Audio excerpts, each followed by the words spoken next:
Here's a quick FDC bypass tutorial. Some of these tutorials have you reusing some of the fuel lines, and I actually reuse one of my fuel lines going from the filters to the hydraulic head. But you can do it either way, and I will explain it both ways real fast. To get everything ready to go for the bypass, I'm going to work front to back, and I've already bypassed this one, so I'll try to explain it best I can as far as what you'll see on your truck when you walk up to it to start the bypass. So start to back, front to back. On the front of the hydraulic head, you will have a T-fitting right here. Okay, this line goes up to the injector return line rail, and the other side of this will go to the back of the FDC. So you want to take this line loose, take this other line loose, and drop out this 90 degree, the T-fitting. Go and take that out altogether. Working our way back. This is the feed line that's coming. It will be coming from the FDC to the hydraulic head. So you want to take this line out. On the back of the FDC, trying to see it, there will be a 90 degree fitting right on the very back of the FDC back here. From that 90 is that small line that'll come back behind the hydraulic head and plug into that other side of that T-fitting that you just took off. From the back of the FDC, this is where the fuel will enter at from the filters. So you'll take that line off right there also.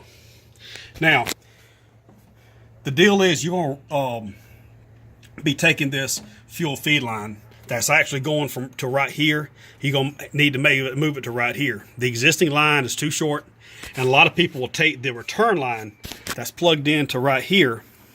They'll take it off altogether and move that entire line to your fuel supply line, which is long enough to reach no problem. That's exactly what I did when I first did mine. This line going right here, going all the way up to my hydraulic head, was that existing return fuel line. So I may swap it out here pretty quick because I like new lines whenever I can.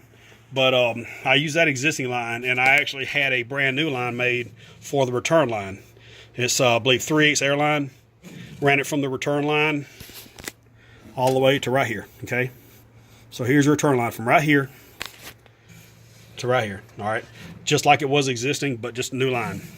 Now the new fuel supply line will be coming from, like I said, right here with a long enough line, either that existing return line that you're repurposing or a brand new line, and it'll go from the back of the filters to right here at the hydraulic head, and that line is done now too. Okay, so your return line is plugged in right here and it's done,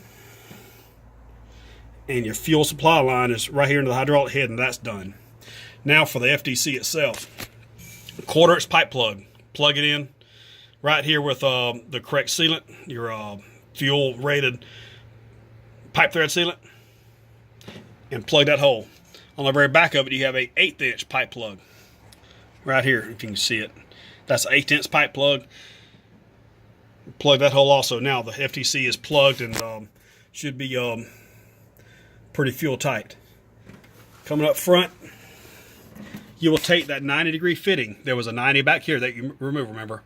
Take that 90, put that 90 right here, okay, and then where you plug in that hole with the